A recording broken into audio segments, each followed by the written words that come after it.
అందరికీ నమస్కారం.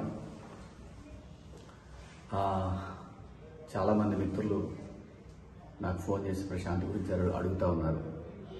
నేను చెప్పేది ఒకటే, ప్రశాంత్కి ఏమీ కాదు. ప్రశాంత్ చట్ట ప్రకారం బయటకు వస్తాడు. చట్టం మీద గౌరవంతో ఉన్నాడు. తను ఎక్కడికి పారిపోలేదు. పారిపోయాడని చెప్పి రకరకాల థంబ్నెయిల్స్ పెట్టారు. అది చాలా బాధేసింది. దాని తర్వాత ఏంటంటే, ప్రశాంత్ ఎలాంటి వాడో 4 నెలలు ఒక హౌస్లో ఉండి చూశాను. వాడు చాలా మంచి కుర్రాడు. ఓకే, వాయిస్ తోటి చిన్న గెలిచాను అనే ఆనందం ఒకసారి మనిషిని డామినేట్ చేయొచ్చు. ఏంటి, నేను అందరినీ కలవాలి, నా వాళ్ళందరూ వచ్చారు, ఇలాంటి పరిస్థితులు కొన్ని ఉంటాయి. అటువంటి పరిస్థితులు కొంచెం ఎక్సైట్మెంట్ ఫీల్ అయ్యి ఉండి తను పొజిషన్లో ఆ ర్యాలీలో పాల్గొన్నాడు. కానీ తనకు తెలియదు, తను హౌస్లో నుంచి స్టూడియో నుంచి బయటకు రాకముందే కొంతమంది కంటెస్టెంట్ల కార్లు అద్దాలు పగలటం ఇవన్నీ జరిగినాయి. అది చాలా బాధాకరం. కానీ నేను అనేది అది ఆ విషయం ప్రశాంత్కి తెలియదు. బయట ఎవరో అభిమానులు ఎవరో వాళ్ళు చేశారు. చేసింది ఎవరైనా సరే జరిగింది చాలా పెద్ద తప్పు. అలా ఎప్పుడు చేయకూడదు. ఎవరి అభిమానులైనా కానీ ఈ కార్ల అద్దాలు పగలగొట్టాలి. ఏమొస్తుంది? లోపల ఫ్యామిలీలు ఉంటారు, తల్లిదండ్రులు ఉంటారు, అమర్ వాళ్ళ ఫ్యామిలీ ఎంత బాధపడి ఉంటారు. ఎంత బాధపడటం కాదు, ఆ టైంలో వాళ్ళు ప్రాణాలు అరిచేతిలో పెట్టుకొని ఉంటారు. ఇలాంటివన్నీ చాలా తప్పండి. అది ఎవరైనా సరే, అభిమానులు కావచ్చు, అభిమానుల రూపంలో ఉండి కావాలని చేసిన వాళ్ళు కావచ్చు, దాన్ని తీవ్రంగా ఖండిస్తున్నాను. ఇంకో విషయం ఏంటంటే, ప్రశాంత్ గురించి నేను ప్రతిసారి మాట్లాడాల్సిన అవసరం లేదు. ప్రశాంత్ ఇష్యూ అయిన మొదటి గంట నుంచి ఈ క్షణం వరకు ప్రశాంత్ విషయంలో ఏం జరుగుతుందో ప్రతి ఇన్ఫర్మేషన్ నాకు ఉంది. సో కాబట్టి నేను ప్రతిదీ ప్రూవ్ చేసుకోవాల్సిన అవసరం కూడా నాకు లేదు.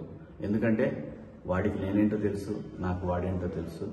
ప్రశాంత్ చట్టాన్ని గౌరవించే వ్యక్తి. చట్టాన్ని గౌరవించి చట్ట ప్రకారం తను బయటకు వస్తాడు.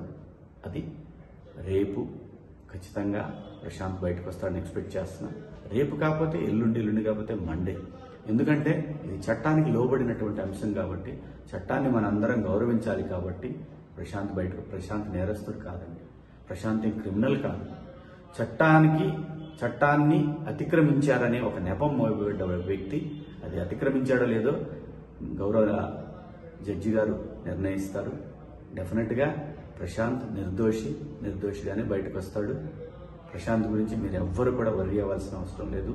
వాళ్ళ నాన్నగారు, వాళ్ళ బావగారు, వాళ్ళ కుటుంబ సభ్యులు కంటిన్యూస్గా నాతో టచ్లో ఉన్నారు.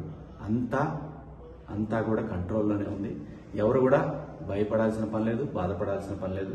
మనందరం కూడా చట్టాన్ని గౌరవించాలి, రాజ్యాంగాన్ని గౌరవించాలి. సో కాబట్టి బయటకు వచ్చి ప్రెస్ ముందుకు వచ్చి ఇంకొకటి కూడా, ఆ థంబ్నెయిల్స్ అన్ని చాలా బాధాకరంగా ఉన్నాయి. దేని గురించి థంబ్నెయిల్స్ ఎందుకు అలా పెట్టుకోవాలి?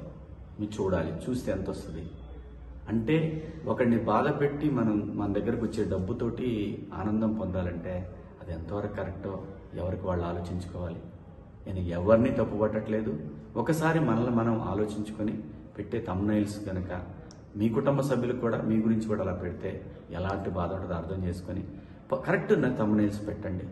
మీ ఇష్టం, పెడితే పెట్టుకోండి, లేకపోతే లేదు. నా అభిప్రాయం నేను చెప్పాను.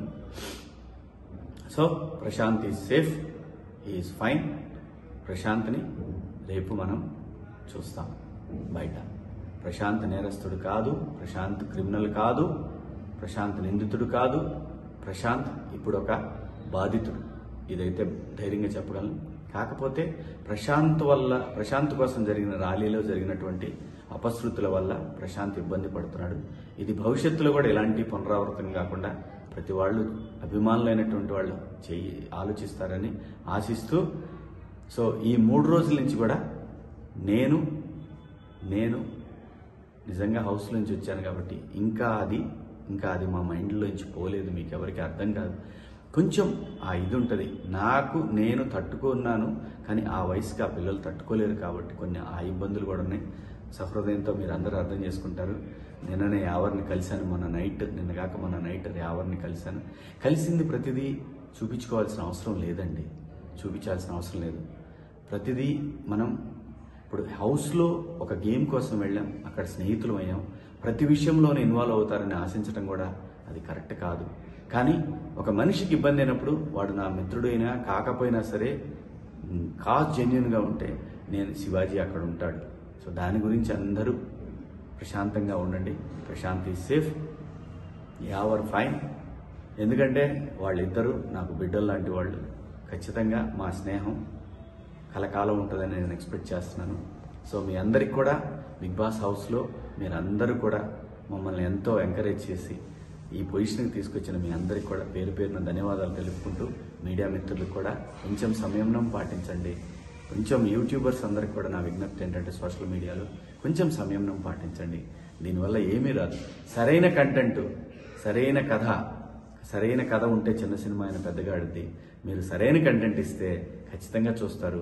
థంబ్నెయిల్ ఒకటి ఉండి వీడియో కంటెంట్ ఇంకోటి ఉంటే చూస్తారు, క్లిక్ వస్తుంది. కానీ అది రన్ అవ్వకపోతే మీకు కూడా ఏం ఉపయోగం ఉండదు. ప్లీజ్ దయచేసి కొంచెం సంయమనం పాటించండి. మీ ఇంట్లో వాళ్ళు కూడా ఇలాగే ఇబ్బంది పడతారు కదా. సో దయచేసి అందరం బాగుండాలి, అందులో మనం కూడా ఉండాలి అని అనుకుంటే అందరం బాగుంటాం. మీడియా మిత్రులందరికీ కూడా సహకరించిన మీడియా మిత్రులందరికీ, అలాగే పోలీసు వారికి, అలాగే చట్టాన్ని గౌరవించే ప్రతి ఒక్కరికి కూడా ధన్యవాదాలు. Thank you so much.